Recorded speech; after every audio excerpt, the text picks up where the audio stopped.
Hola, hola.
Hola,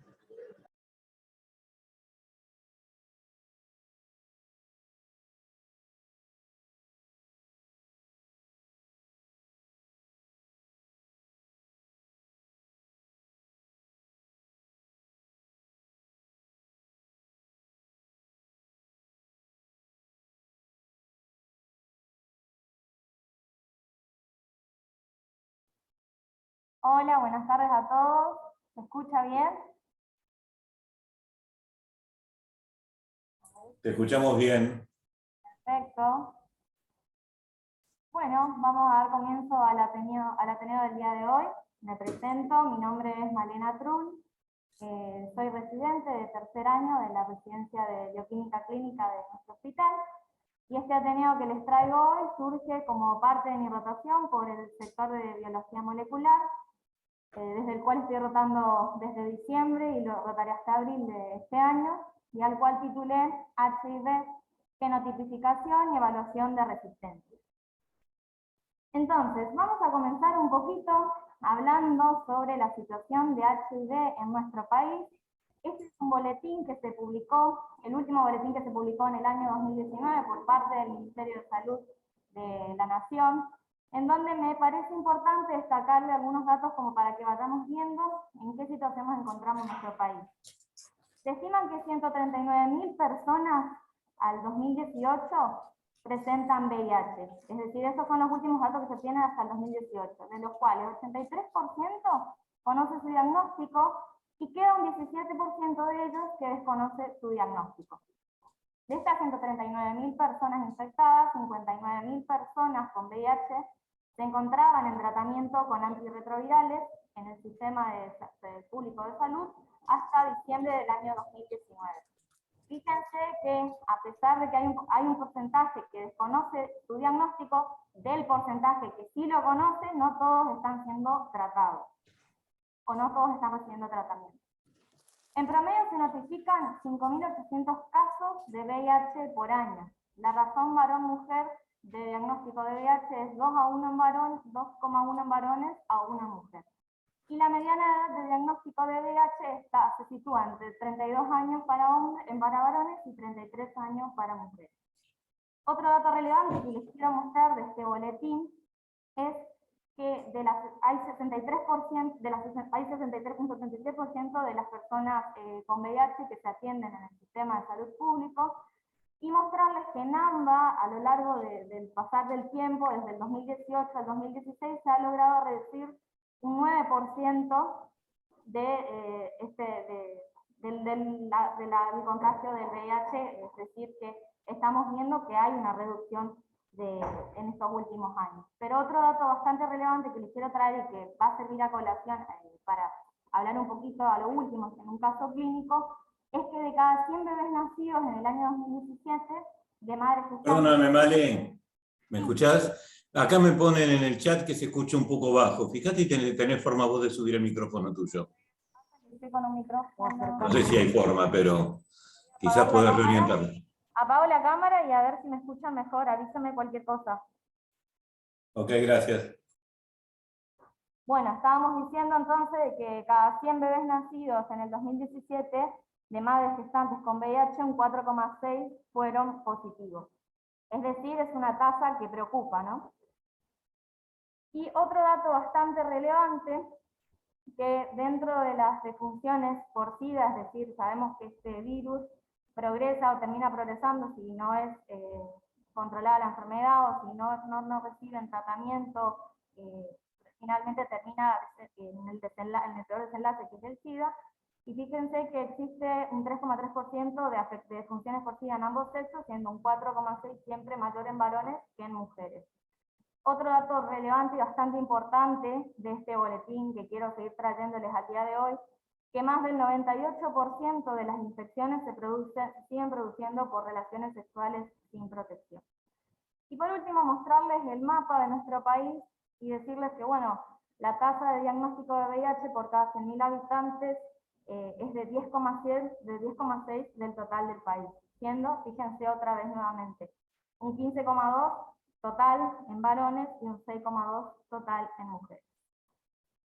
Bueno, dando estos datos y aclarando cómo estamos en la Argentina, vamos a comenzar este Ateneo recordando un poquito a este virus, al virus de la inmunodeficiencia humana, que acá les presento con esta imagen. Este virus pertenece a la familia del lentivirus, es un virus que presenta, si lo vemos desde afuera hacia adentro, una estructura glicoproteica, o sea, tiene una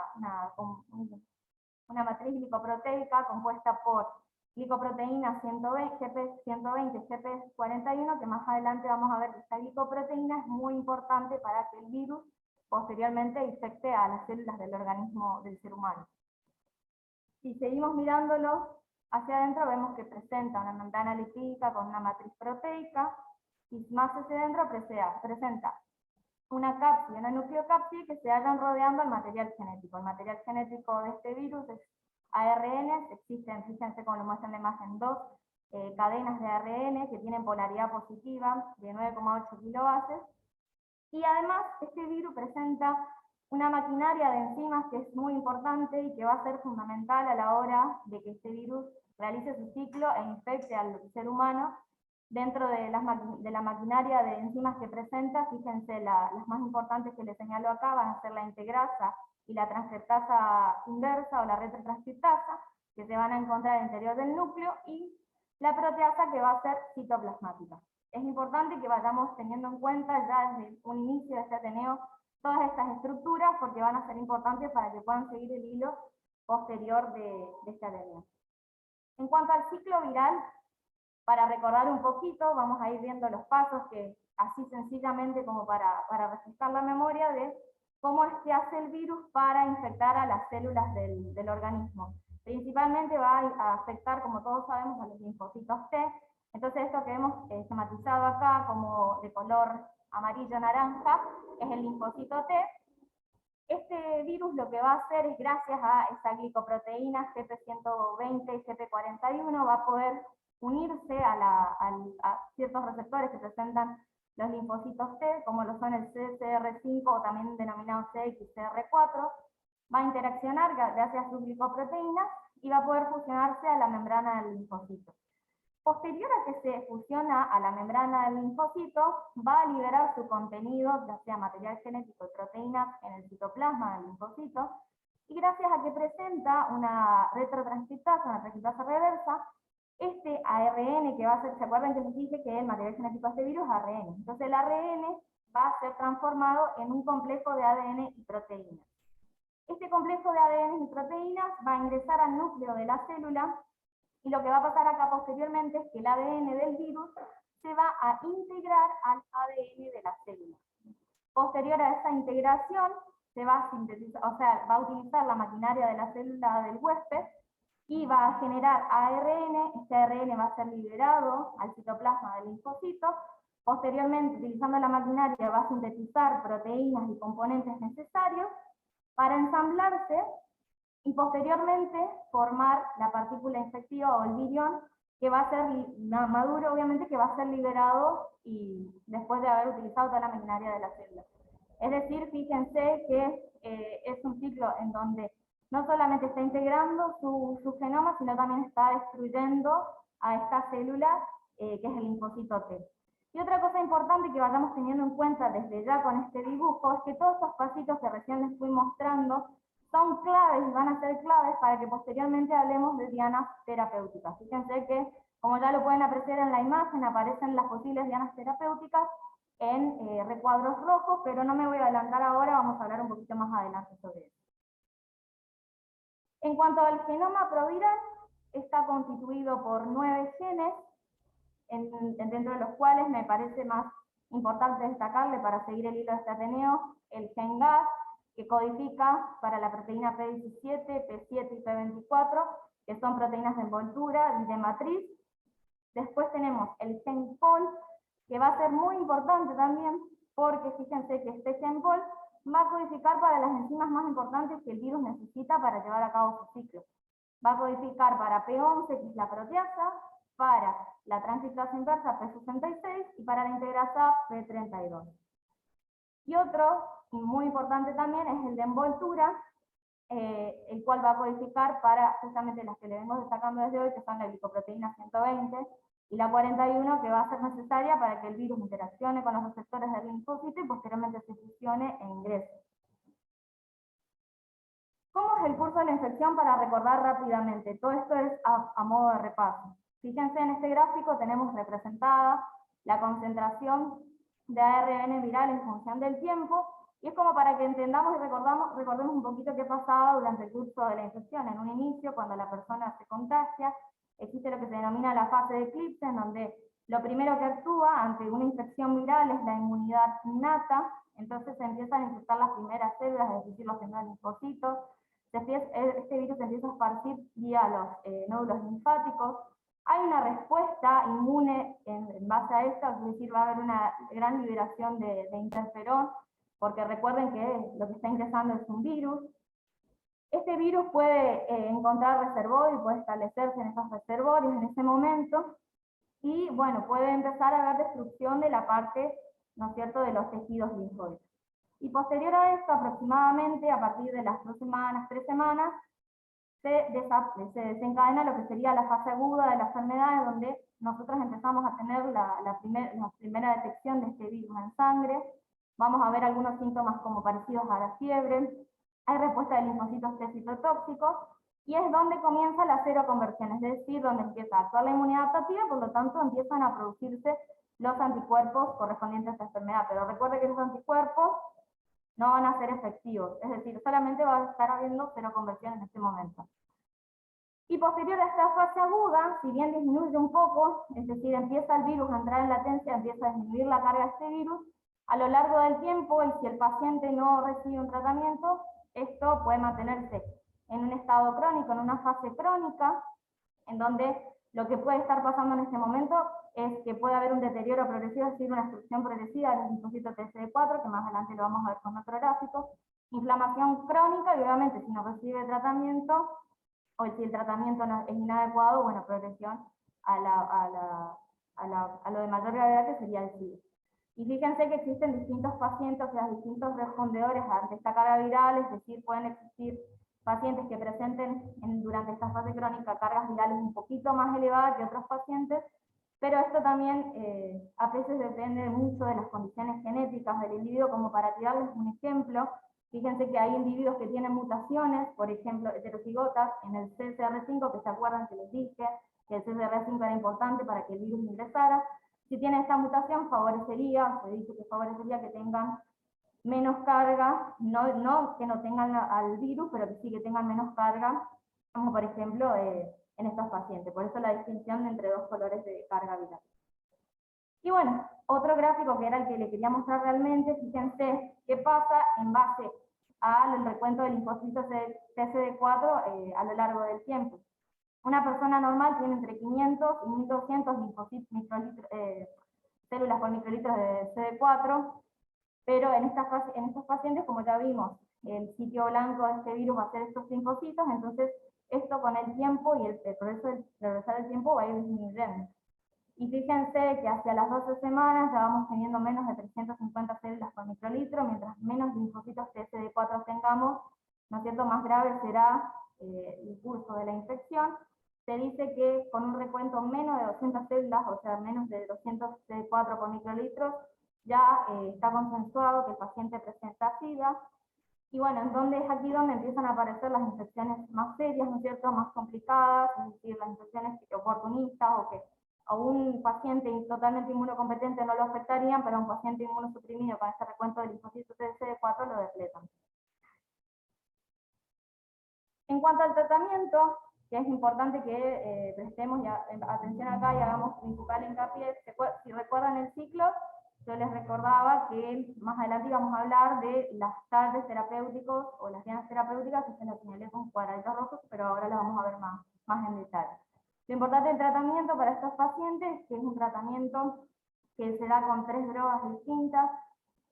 Por lo general, vamos a ver ahora dentro del grupo de drogas que se da, por lo general se trata de dar 2 drogas de un mismo grupo y una de un grupo diferente, pero bueno, vamos a ir viéndolo en detalle. En primer lugar, si recuerdan, el virus necesita fusionarse con la membrana del linfocito T para poder ingresar y, ¿no es cierto?, comenzar el ciclo. Entonces, existen tratamientos que son inhibidores de esa fusión. Lo que hace va a bloquear la fusión de la envoltura del VIH con la membrana del linfocito TCD4, por lo tanto, el virus no va a poder ingresar. Y dentro de esta familia de antirretrovirales tenemos al Maraviroc y Enfurtivir, que bueno, en la Argentina no son todavía tan comercializados, existen otros que ahora a continuación les voy a mostrar, como por ejemplo, estos que son los inhibidores nucleosídicos, inhibidores no nucleosídicos, que lo que hacen, fíjense, o sea, a quien principalmente van a afectar va a ser a la transcriptasa inversa. Lo que van a hacer es bloquear la conversión del ARN del VIH a ADN del VIH, es decir, van a impedir que esta enzima actúe, que transforme ARN en ADN, y entonces es así como que en este paso va a detenerse la replicación y van a ser efectivos el tratamiento. Fíjense que dentro de los nucleosídicos o nucleotídicos también se los puede denominar, tenemos la acidoudina, que quizás les resulta de oído, la miludina, dianosina, y dentro de los inhibidores no nucleosídicos, los más, que quizás más les resuenan, la neviparina, efivarens, etc. Otro tipo de tratamientos que tenemos son los inhibidores de la proteasa. ¿Se acuerdan que yo les había dicho que la proteasa es una enzima que necesita el virus dentro de su ciclo viral? Justamente lo que van a hacer este tratamiento es bloquear la conversión del nuevo VIH en VIH maduro, es decir, no va a tener estos componentes como para poder ensamblarse y generar el virión que va a ser liberado para que sea infectivo. Entonces el ciclo se va a detener en este paso. Y como ejemplo tenemos a la Zanavir, Tipanavir y etcétera. Hay un montón más, pero bueno, lo importante es que vayamos viendo a qué nivel van bloqueando cada uno de estos antirretrovirales.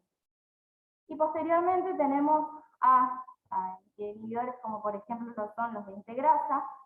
Lo que van a hacer justamente es actuar sobre esta enzima que es la integrasa, van a evitar que justamente, como hoy les contaba, el ADN viral se integra al ADN de la célula. Entonces, como de ahí viene su nombre, van a evitar que se integre, por este mecanismo, es decir, van a bloquear la inserción del ADN del VIH en el ADN del linfocito TCD4 y de esa manera, bueno, evitar que obviamente el virus continúe con su ciclo. Donde como por ejemplo tenemos al Redcalvir y Evitelgavir. Me cuestan un montón los nombres, disculpen. Bueno, un concepto bastante importante que quiero que se vayan llevando del tratamiento para estos pacientes de la terapia antirretroviral es el concepto de la adherencia. Que vale aclarar acá desde un principio que adherencia no quiere decir lo mismo que cumplimiento del tratamiento. La adherencia, el cumplimiento está incorporado dentro de la adherencia al tratamiento. La adherencia es un conjunto de factores que es importante hacerles entender al paciente que no solamente se basa en cumplir con la dosis, sino en tener como una constancia, en entender qué pasa si se evitan tomar un día el tratamiento, qué pasa si pasan más de 3 días sin tomarlo, es decir, explicarle al paciente para que éste mismo tenga conciencia de que lo que está tomando que realmente le está provocando un bien, y sabemos que hoy en día es bastante difícil para esos pacientes porque les resulta, saben que tienen muchas contraindicaciones, que a veces es muy tedioso, hay pacientes que ya vienen con enfermedad bastante crónica y les resulta difícil tomarlo, entonces es importante destacar este concepto. Uno de los hechos fundamentales entonces para conseguir esa efectividad es que se adhieran de manera estricta. Si no se asegura la existencia de concentraciones de esos fármacos suficientes para inhibir la replicación, esto es lo que va a dar lugar a la aparición de resistencia altamente probable. Se dice que una persona por día genera entre 1000 y 1100 copias de VIH en el día. Si el paciente, imagínense, dejara de tomar el tratamiento durante 3 días, eso le daría la oportunidad de generar el triple de carga viral, y ese triple de carga viral, recordemos que este virus tiene una gran alta tasa de mutabilidad, o sea, muta mucho. Entonces le estás dando la chance de que pueda mutar en esos 3 días, y a eso va con la adherencia, de este concepto de adherencia, es decir, explicar eso para que posteriormente no aparezcan resistencia y para que posteriormente no haya que reevaluar ese tratamiento. Una caída de las concentraciones del fármaco por debajo del nivel crítico va a permitir al virus continuar obviamente su replicación y establecer las condiciones ideales para que desarrollen resistencias que con frecuencia son cruzadas. Eso otra complicación añadida, no es que van a generar resistencia a un solo fármaco o a un solo fármaco dentro de la familia. A veces hay multiresistencia y a veces esa resistencia genera a una familia entera. Por ejemplo, piensa en los inhibidores no nucleosídicos, que no puedas darle ningún inhibidor no nucleosídico, y eso ya resulta en una complicación, en una reevaluación obviamente del tratamiento. Entre las causas que pueden conducir al fracaso terapéutico se encuentra, bueno, el mal cumplimiento del tratamiento por parte del paciente, no solamente por falta de toma, sino por toma en distinto horario, o por espaciarse tantos días, o porque directamente no lo tome. Insuficiente potencia antiviral intrínseca en la combinación de fármacos, absorción insuficiente del fármaco o combinación, que esto es un caso muy común, porque por ahí hay pacientes que tienen síndromes de mala absorción o diarreas, por ejemplo. Interacciones farmacocinéticos con otras drogas, como más adelante lo vamos a ver en un caso. Por ejemplo, los inhibidores de proteasa interaccionan con rifampicina, que la rifampicina es una medicación que se da para las micobacterias, por ejemplo. Efectos farmacológicos adversos, replicación viral en compartimentos santuarios, como lo son el sistema nervioso central o órganos reproductores. Y bueno, por último, que es el tema fundamental de este ADNO, la resistencia a los fármacos antirretrovirales. Entonces, para eso les traje un trabajito que fue realizado en Colombia, el cual está titulado Resistencia a la terapia antirretroviral en pacientes VIH-Sida en fracaso terapéutico, en donde en este trabajo utilizaron una corte de 403 pacientes, los cuales ya se encontraban en fracaso terapéutico. Para definir el fracaso terapéutico, definieron como una carga viral mayor a 1000 copias por mililitro, a los cuales le realizaron durante el periodo de los pacientes fueron recolectados desde 2002 al 2015, y a estos 403 pacientes le realizaron el genotipo de resistencia. Fíjense que los dividieron en dos periodos, un periodo que va del 2002 al 2006 y otro que va del 2007 a 2015, y a su vez los subdividieron en genotipificación temprana, es decir, tras el fracaso terapéutico seguía la genotipificación temprana menor a 6 meses del fracaso terapéutico, y tardía la definieron como de 6 meses en adelante del fracaso terapéutico. Y fíjense que son bastante distintos los números que se han obtenido en ambas dos, un 62% en este periodo para temprana y un 38% para tardía, un 69% de temprana en este periodo y otro un 31% de pacientes en tardía en este periodo. Lo más importante que les quiero destacar de este trabajo y con lo que quiero que se lleven es que lo que trataron de hacer es identificar las mutaciones más frecuentes, tanto con respecto a retrotranscriptasa y respecto a proteasa. Entonces, fíjense, acá tenemos aquellos que se realizaron el genotipo de manera temprana y el genotipo de manera tardía, en ambos periodos de tiempo. Y lo que hicieron fue evaluar cuál era la mutación que más frecuentemente aparecía y en qué porcentaje aparecía.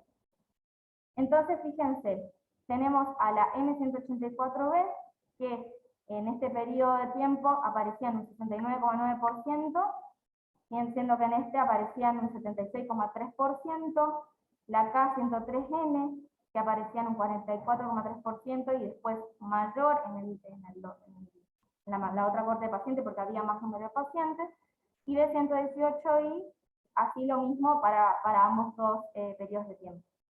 Y lo mismo se repitió con aquellos pacientes que se hicieron un genotipo tardío, es decir, que presentaban más de 1000 copias por microlitro, pero se hicieron un genotipo luego, o sea, pasado los 6 meses del fracaso terapéutico.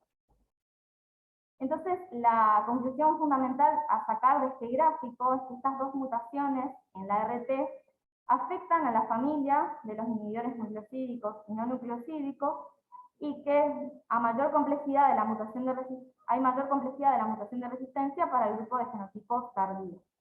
Obviamente hay otros tipos de mutaciones, tanto en genotipo temprano como en genotipo tardío, con la genotipo temprano como tardío, pero estos tipos de mutaciones no causan o no están causando resistencia en las fármacos antirretrovirales. Estas, sin embargo, las que les acabo de mencionar, sé que sí van a afectar a los inhibidores nucleosídicos y no nucleosídicos. Y el mismo análisis para la proteasa, en donde encontramos también el mismo resultado, que hay mayor complejidad de mutaciones para el grupo de los genotipos tardíos, que es el grupo que les muestro acá abajo. Y que también existen otro tipo de mutaciones que, bueno, obviamente, lo que hay que evaluar de la mutación es que genere la resistencia al fármaco antirretroviral. Y como conclusión final de este trabajo, lo que ellos concluyen es que realizar el genotipo para el estudio de resistencia hay que realizarlo tras la falla virológica, o sea, ni bien se detectó que el paciente empezó a aumentar la carga, hay que realizarlo, y así evitar darle tiempo al virus para que mute y genere resistencia a las distintas terapias antirretrovirales. Entonces, en base a la determinación de resistencia, tenemos dos grandes grupos. Podemos tener pruebas de resistencia genotípicas y pruebas de resistencia fenotípicas. Hoy nos vamos a basar principalmente en las pruebas de resistencia genotípicas. Y para repasar un poquito y para ponerlos en contexto, uno de los algoritmos diagnósticos que se utiliza en nuestro país, cabe destacar, antes de empezar a decirlo, que en cada provincia se utilizará distinto algoritmo diagnóstico para arribar al resultado, dependiendo de las pruebas de tamizaje disponibles que tengan. Pero bueno, acá les doy un ejemplo como para que más o menos nos orientemos. Generalmente lo que se recomienda es hacer una ELISA de cuarta generación. Luego de la ELISA de cuarta generación, a este paciente ya se lo somete, o sea, se le realiza la carga viral, es decir, se le realiza el diagnóstico molecular. O también puede ser que en algunas guías siga siendo recomendado el Western blot. Pero bueno, a fines de este Ateneo me voy a desviar más para este lado, es decir, luego de una ELISA, es decir, una prueba serológica y luego realizar la carga viral, ¿no es cierto? Tenemos al paciente ya diagnosticado como detectable para el VIH.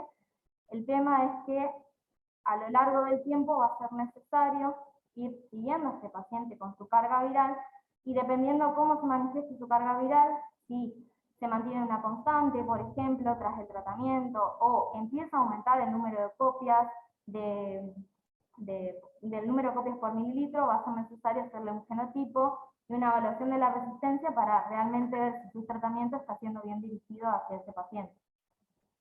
Entonces, ¿cuándo se debe realizar el estudio del genotipo y la evaluación de la resistencia? Hay diferentes consensos internacionales que han sugerido que la determinación de resistencia es particularmente útil en pacientes naïves, es decir, pacientes no tratados, como por ejemplo en la infección primaria por VIH, o en mujeres que conocen su cero positividad durante el embarazo, y también puede ser utilizado, es más utilizado en realidad, para pacientes pretratados. ¿Por qué? Porque sirve para la selección de una pauta alternativa tras el fracaso terapéutico, también sirve para diseñar combinaciones de rescate en pacientes que ya están siendo multitratados y que por ahí puedan tener multiresistencias también. Y para mujeres gestantes, por ejemplo, con carga viral detectable para prevenir justamente la transmisión vertical. Entonces quedémonos con estos conceptos en cuándo se debe realizar el genotipo y la evaluación de la resistencia. Entonces ahora vamos un poquito al laboratorio de biología molecular a contar más o menos qué es lo que se está haciendo. Lo que se realiza en el sector es la determinación cualitativa del HIV, la determinación cuantitativa, es decir, la determinación de la carga viral, y se realiza el HIV genotipo y resistencia, que hoy en este tenido nos vamos a basar en tratar de explicar esta metodología y en qué consiste. El análisis genotípico de la resistencia por secuenciación directa de ácidos nucleicos es la metodología más utilizada internacionalmente.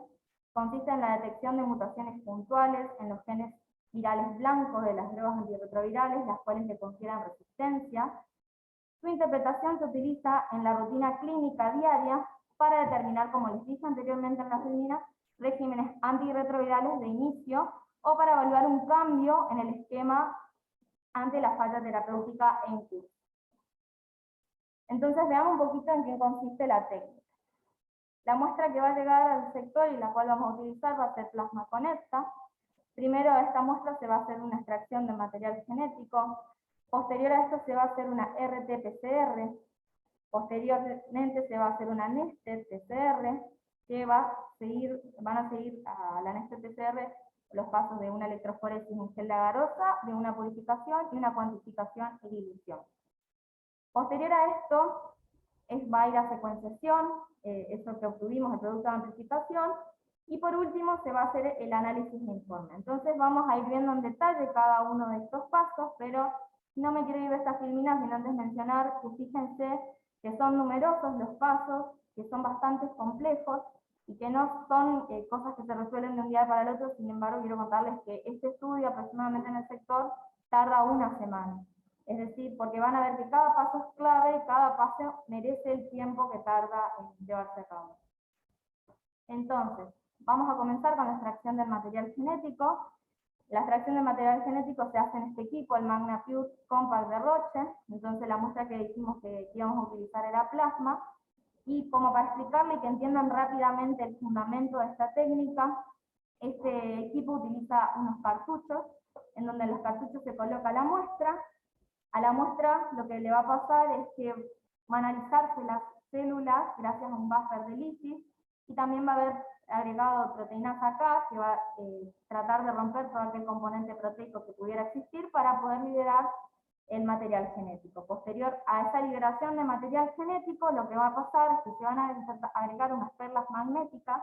Estas perlas magnéticas lo que van a permitir es que el ADN se adhiera a las mismas, y a partir de este punto, cuando el ADN se adhirió a las perlas magnéticas, donde van a empezar a comenzar una serie de sucesivas de lavados. Primeramente, antes de los lavados, lo que va a pasar es que va a haber una separación magnética gracias a que el ADN se unió a esas perlas. Entonces ahí comienza la serie de lavados, tanto de impureza como de detritus que hayan quedado, o que puedan haber quedado. El ADN, el material nucleico, el ácido nucleico va a seguir unido a las perlas. En este caso, una vez que se va a seguir unido a las perlas, y luego de estar unido a las perlas, lo que va a hacer es va a diluirse. Entonces, posteriormente a esto, va a utilizarse un buffer de dilución, en el cual va a separarse el material genético de las perlas, y las perlas, bueno, van a quedar unidas al material, al imán, y el material genético va a quedar eluido. Y por último vamos a tener entonces el extracto, ya sea de ADN o ARN, en este caso el extracto de ARN, que puede ser conservado a -70 o que puede ser utilizado ya inmediato como para seguir con la técnica. Posterior a esto lo que vamos a hacer es una RT-PCR, que acá les puse el esquema como para que entendamos en qué consistía la RT-PCR. Fíjense, lo que vamos a utilizar van a ser primers específicos para la región GAC-POL del virus. Recuerden que hoy repasamos para qué codificaba la región GAC y para qué codificaba la región POL del virus del VIH. Fíjense que en la región POL, acuérdense que están la proteasa, la transcriptasa inversa, la integrasa. Y el producto de amplificación que vamos a obtener va a ser un producto de aproximadamente 1500 pares de base. Vamos a utilizar esta master mix, son primers externos, el agregado de NTP, de agua, de la enzima del buffer y de un ARN asado. Este es el equipo que vamos a utilizar, el termociclador de Fischer, que se denomina Verity Thermal Cycler.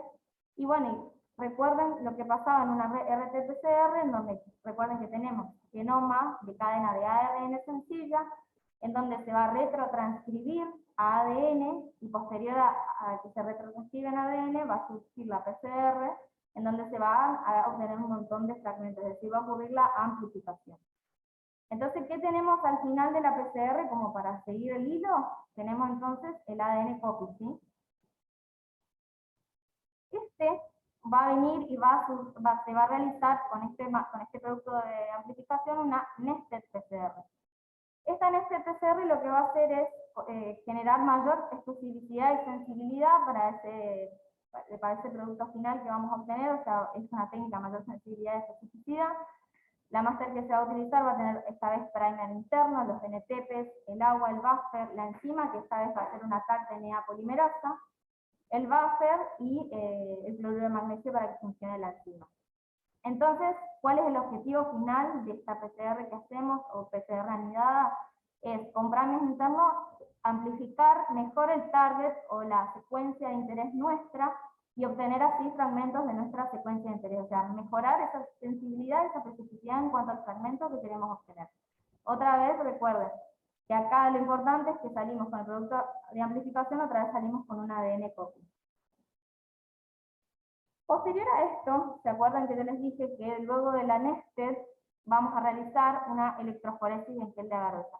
Esta electroforesis en gel de agarosa, el fin último que tiene es evidenciar que haya material suficiente como para posteriormente mandar a secuenciar. Entonces no voy a ahondar mucho en cómo es la electroforesis en gel de agarosa, simplemente mostrarles cómo se vería el gel. Este gel lo realizamos en el sector de biología molecular.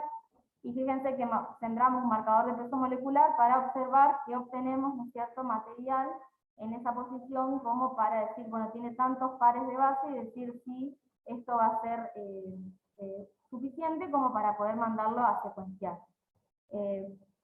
Posterior a esto vamos a realizar una purificación para eliminar aquellos primers y NTPs para que posteriormente no interfieran en la secuenciación. Recuerden que tenemos que mandarlo lo más puro posible a secuenciar el producto de amplificación. Entonces utilizamos este compuesto que se llama Exusap, que tiene enzimas como endonucleases y sulfatasa alcalina, que lo que van a hacer es eliminar justamente todos aquellos primers y DNTP que pudieran haber quedado y dejar el producto lo más puro posible. Y posterior a esto vamos a hacer una cuantificación con este equipo que vemos acá, que es el nanodrop, y una posterior dilución. ¿Para qué vamos a hacer la dilución? Para obtener una concentración final del producto de amplificación de 80 nanogramos por microlitro. Y posterior a esto, antes de cambiar de sector, lo que vamos a hacer es agregar los primers, tanto Forward 1, 2 y 3, como River 1, 2 y 3, para barrer toda esa longitud de fragmento que habíamos obtenido, que se acuerdan que les dije que era de 1500 pares de base. Esto se va a colocar en una plaquita así, y va a viajar hacia el sector de secuenciación. Bueno, una vez que llegamos al sector de secuenciación, la metodología que se va a utilizar aquí es la metodología de Sanger. Fíjense, acá les muestro en esta imagen, esto es un secuenciador, se llama Applied Biosystems 3500, o también le dicen AVI 3500, y lo que va a ocurrir acá, para que antes de explicarles lo que va a ocurrir, les muestro por dentro cómo más o menos sería. Este equipo utiliza la metodología de electroforesis capilar, entonces va a tener un capilar, que fíjense que está enrollado en esta parte.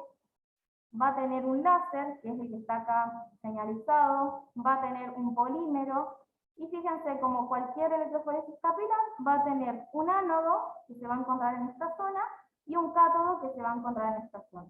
Es como para que entendamos a grandes rasgos, y no ahondar mucho, sino como para entender rápidamente el fundamento que utiliza el secuenciador para llevar a cabo la secuenciación.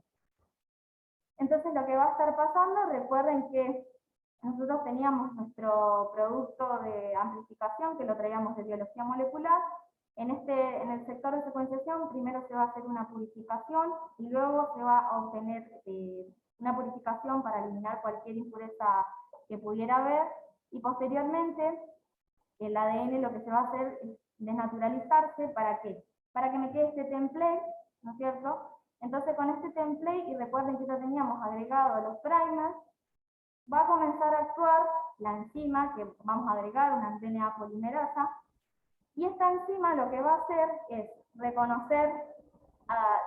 empezar a unir nucleótidos, pero estos nucleótidos que va a unir, o sea, lo importante acá es mencionarles para que vayan entendiendo que no solamente vamos a tener nucleótidos, sino que vamos a tener lo que se denominan desoxinucleótidos. Los deoxinucleótidos. Los deoxinucleótidos, lo que pasa es que en la posición 3, en el oxidilo 3 de la ribosa, en vez de tener un oxidilo para que reconozca la enzima, va a tener un hidrógeno. Entonces, ¿qué pasa? Aparte de tener DNTP, tenemos estos deoxinucleótidos, y lo que va a pasar es que la enzima va a ir agregando al azar los diferentes nucleótidos, y va a encontrar un deoxinucleótido y lo va a agregar. Pero ¿qué va a pasar? Cuando agregue ese deoxinucleótido, no va a poder seguir elongando esa cadena porque no va a encontrar otro oxidrilo en 3' para seguir elongándolo. Entonces vamos a tener cada vez fragmentos más cortos, fragmentos más largos, fragmentos de diferentes tamaños. ¿Y qué pasa también? Estos deoxinucleótidos también hay que hacerlos salvedad que están marcados con fluorocromo. Es decir, que cada fragmento va a tener al final un deoxinucleótido que va a estar marcado con un color. Posterior a esto, lo que va a pasar es que cada fragmentito, lo que va a pasar por un láser de manera alineada, y lo que va a estar ocurriendo en este momento es una electroforesis capilar. Recuerden que la electroforesis capilar hace separar por tamaño.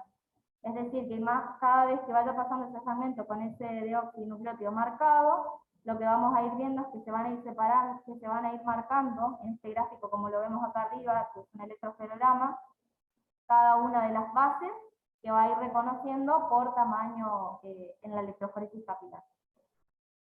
Espero que es bastante complejo, pero bueno, espero que lo hayan seguido. Y acá les muestro un video, que a ver si me acompaña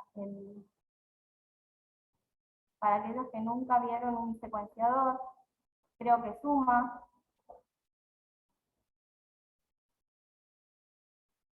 Fíjense, es solamente a modo ilustrativo, como para que veamos por dentro cómo es, y como para que veamos cómo se pone la placa. Esto está cerrado, acá adentro está el capilar. Fíjense, ahí comienza a funcionar el secuenciador, se lleva la placa hacia atrás, y comienza con el pipeteo. Fíjense, ahí está el cátodo, y acá estaba el ánodo, y acá está el láser. Bueno, es nada más a modo ilustrativo, como para que lo vean cómo funciona. Bueno, volvamos a la presentación.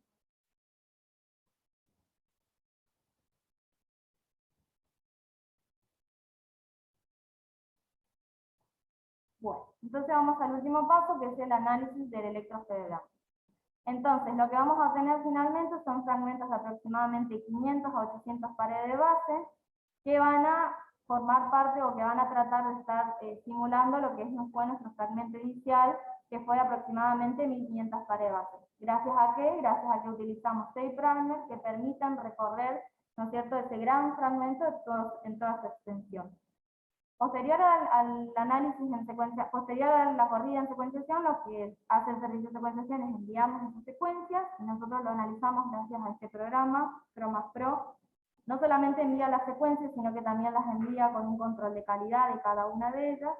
Y bueno, como para que veamos sistemáticamente cómo sería un electroferograma, fíjense, acá tenemos lo que sería el electroferograma con las distintas bases. Acá tenemos en rojo representada la timina, En verde representada la adenina, en azul a la citosina y en negra a la guanina. Vale destacar que acá les estoy mostrando cómo sería una secuencia con uno solo de los primers, con el reverse 1.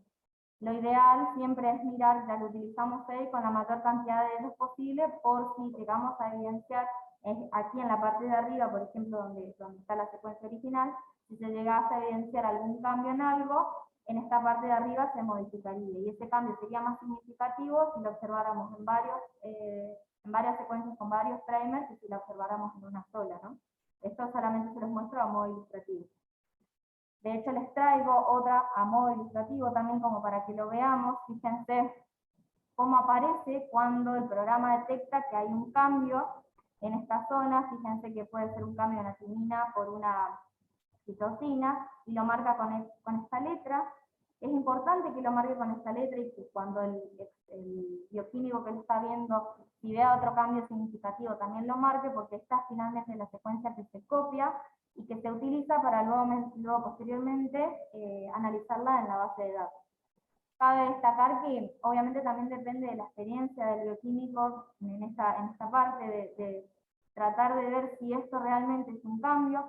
Como les dije, acá estamos viendo solamente con un primer, esto se trata de ver con varios de ellos, en conjunto con el River 2, el River 1, el 3, el FOAR 1, 2 y 3 también, como para poder, ¿no es cierto?, dilucidar si realmente se está tratando un cambio que posteriormente puede o no generar una mutación, o si son cuasi especies, por ejemplo, de HIV. Y acá, por ejemplo, también para mostrarles otro, que es importante también que para que digamos que es un cambio, fíjense que el pico que se solapa tiene que ser de un 20% del pico original, o sea, decir, un 20% más, o sea, un 20% del pico original, o más. Y fíjense que acá tenemos una guanina por una adenina, y el cambio lo modifica como R. Entonces, fíjense que acá en la secuencia original marca con una R chica, y esta es la secuencia que finalmente se contrasta con la base de datos. Entonces, para el informe vamos a ir a la base de datos, que es la base de datos de Stanford, en donde están están relatadas la mayoría de las mutaciones que existen hoy en día, tanto para lo que sea la proteasa o la retrotranscriptasa.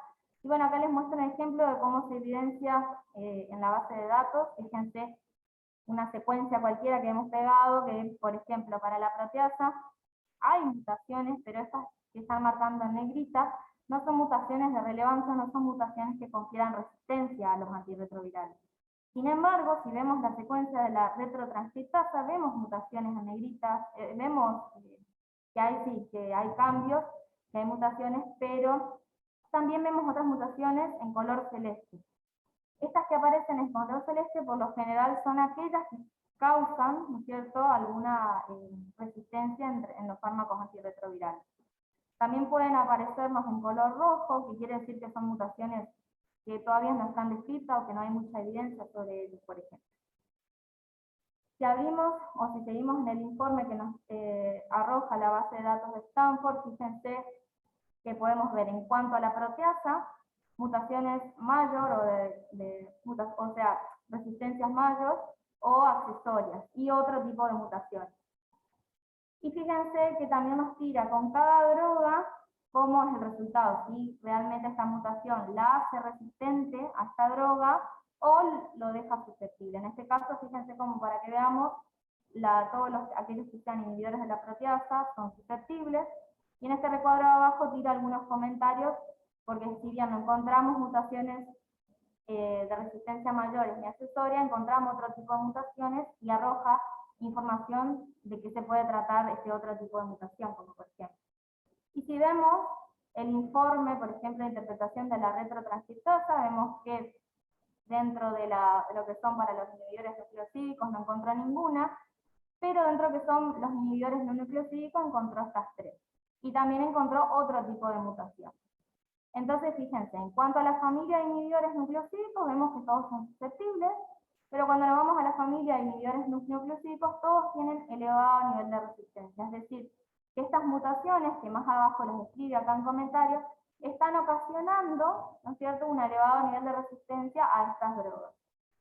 Eso como para que más o menos se lleven la idea de cómo se analiza en la base de datos la secuencia que finalmente obtenemos. Entonces para esto y para poder ir cerrando un poquito las ideas, vamos a ver un casito clínico. Tenemos una paciente de 25 años con antecedentes de HIV.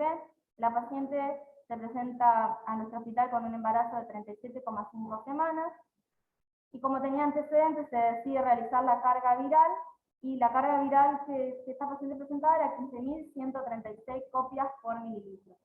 Un dato bastante preocupante, ¿no? Más para una paciente embarazada. ¿Qué pasaba con esta paciente? Esta paciente era seguida fuera del laboratorio, había sido seguida fuera del laboratorio durante todo el embarazo.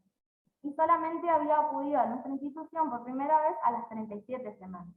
Es decir, esta paciente no se había controlado durante ese embarazo, sabiendo que ella era una paciente HIV positiva. La paciente se encontraba en buen estado general. En ese momento, cuando se interna, se indica acidobudina endovenosa, pero era preocupante y era necesario saber si esta paciente tenía riesgo de transmitir, ¿no es cierto? O sea, ya tenía riesgo de haberlo transmitido al bebé. Y lo que hicieron los médicos fue comunicarse con el laboratorio de biología molecular. ¿Por qué? Porque esta paciente se quería saber, ¿no es cierto?, si el tratamiento que le estaban dando en este momento iba a ser efectivo para evitar o evitar algo de la transmisión del virus al bebé, o bueno, ya presentaba alguna mutación de resistencia y ver para dónde redirigían el esquema terapéutico de esta paciente. Entonces, en este punto, mencionarles que esto resultó una situación de emergencia en el servicio, o sea, necesitaban saberlo con lo más pronto posible. Se comunicaron con el laboratorio y de hecho se hizo el mayor esfuerzo como para obtener este resultado y finalmente contarles que después de todos estos pasitos que yo les dije, que aproximadamente se demoran una semana en el sector de biología molecular en conjunto con el sector de secuenciación, gracias al trabajo de ambos dos en equipo se pudo obtener el resultado en 3 días. Este es el resultado. Fíjense que yo les dije hoy, yo les había mostrado una partecita de lo que era el electroesferograma, pero acá les muestro con más complejidad y para que veamos que no solamente se analiza con un solo primer, sino que se analiza con varios de ellos. Y bueno, y como para que vayamos viendo también que siempre, por ejemplo, van a aparecer ruidos de fondo, van a aparecer estas estructuras así que no son picos definidos. También no es recomendable ver los electroesferogramas al inicio y al final, ¿no es cierto? Siempre es recomendable recorrer un poco. Y bueno, y obviamente depende mucho de la experiencia del bioquímico para ver este tipo de gráficos y para evaluar si realmente se presenta o no un cambio que pueda llevar a generar una mutación. En este caso, este fue el electroesferograma de la paciente. Esto se contrastó después con la base de datos de Stanford. Y bueno, finalmente el informe de la paciente aparece primero las mutaciones de la proteasa. Fíjense que ausencia de resistencia para todas aquellas drogas que se dan como inhibidoras de la proteasa. Y dentro de otras mutaciones, dentro de las mutaciones, de los inhibidores nucleosídicos y no nucleosídicos, se les muestra a continuación también ausencia de resistencia para todas estas drogas. Es decir, en este caso, la paciente o sea, no tenía mutaciones de resistencia, fue un buen pronóstico para el bebé, de hecho el bebé nació sano, y bueno, gracias al esfuerzo de ambos equipos, o sea, del equipo de biología y del equipo de secuenciación, se pudo obtener resultados en tiempo y forma, y decir, bueno, este tratamiento está bien para esta paciente para que no transmita a su bebé. Pero en contraparte, les traigo otro caso clínico de otro paciente. Fíjense, este paciente, un paciente de 29 años con antecedente de HIV, con mala adherencia al tratamiento. El paciente tomaba tenofovir, lamivudina más icibarén. ¿Se acuerdan que yo les dije que se utilizaba una triada para el tratamiento?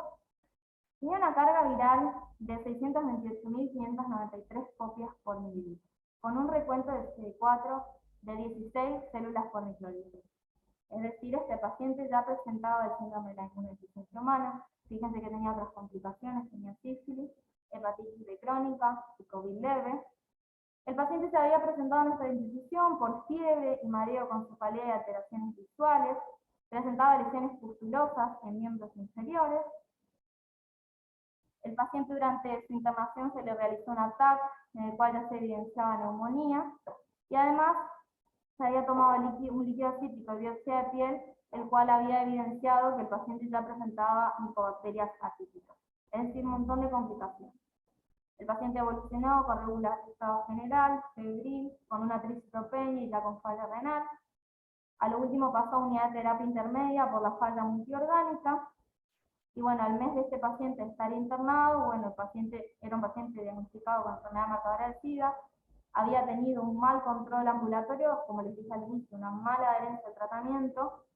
Ya los CD4 eran menos que 6 células por microlitro, el paciente terminó orbitando.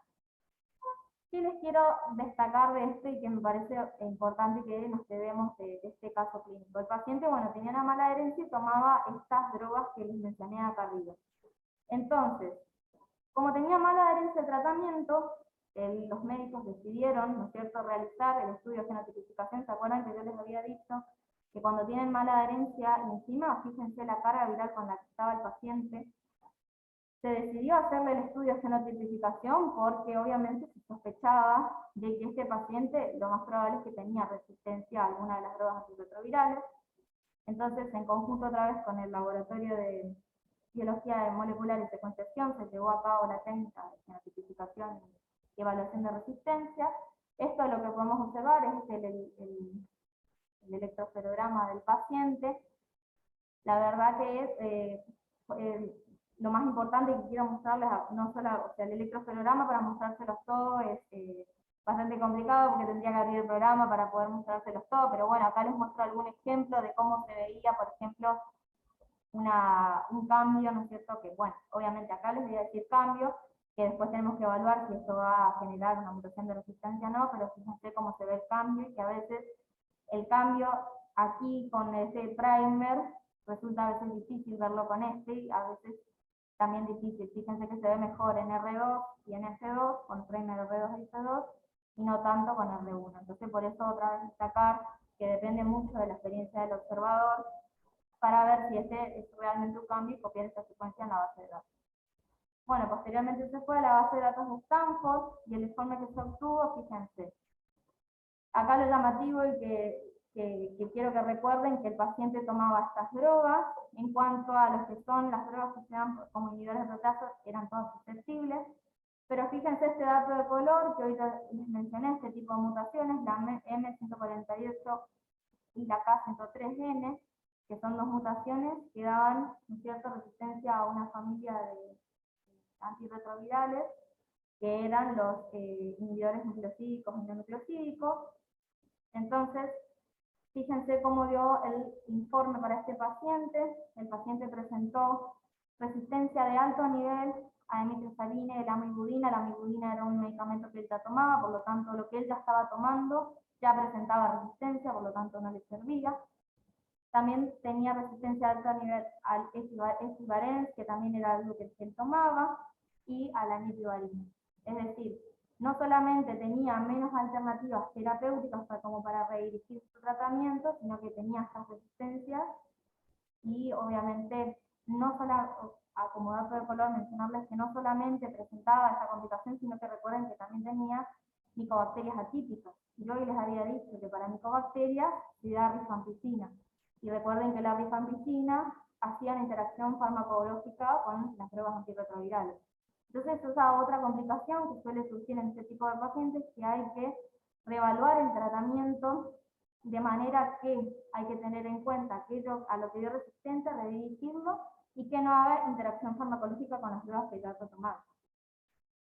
Bueno, finalmente el paciente tuvo el peor desenlace, ¿no? Bueno, y como conclusiones, para cerrar el Ateneo, la resistencia a la terapia antirretroviral constituye uno de los problemas fundamentales en el éxito del tratamiento en pacientes infectados con VIH, al igual que las toxicidades y los problemas de adherencia, como lo vimos. La información que proporciona el genotipo resulta una herramienta crucial en la clínica a la hora de instaurar el tratamiento, más apropiado obviamente, pero sin embargo la interpretación de la misma es compleja y está sujeta a cambios frecuentes. ¿Por qué? Porque puede incorporarse nuevos fármacos hoy en día y también porque existen actualizaciones en los patrones de resistencia.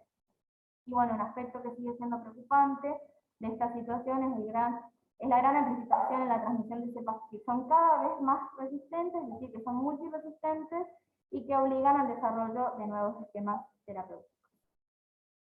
Esta es la bibliografía consultada. Muchas gracias.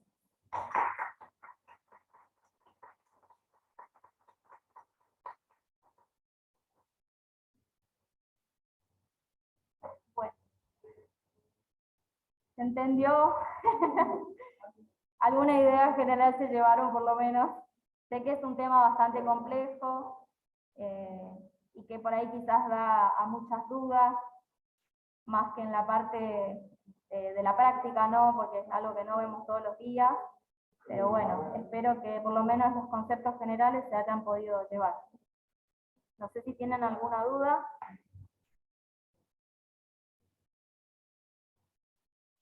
¿Me escuchan?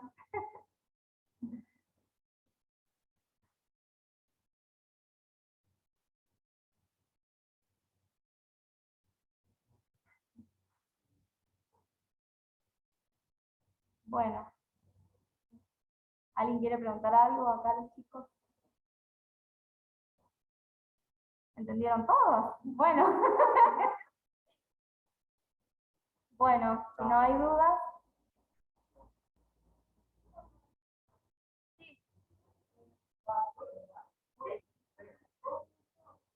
¿Querés acercarte para que se escuchen?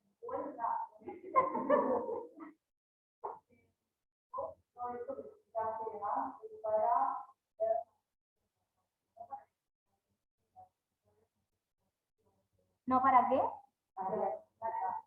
No. Esto es una vez que el paciente, por eso les mostré el algoritmo, el paciente ya está diagnosticado, ya tiene hecho su ELISA de cuarta generación y ya tiene su carga viral. Y por lo generalmente el paciente ya está siendo seguido con su carga viral. Lo que se recomienda es cuando el paciente tiene, ¿no es cierto?, más de tantas copias, por lo general, cuando se ve que van aumentando el número de copias, o se mantiene una constante la copia del número de copias no cambia, entonces ahí algo raro está pasando con el tratamiento. Entonces ahí donde está la sospecha del médico y donde dice, bueno, no, vamos a hacerle un fenotipo para ver si nos está generando alguna resistencia a algún grupo de fármacos y le estamos dando una droga al cual es hacer más. Bueno, ¿alguna duda más? ¿No? Bueno, gracias a todos. Hasta luego.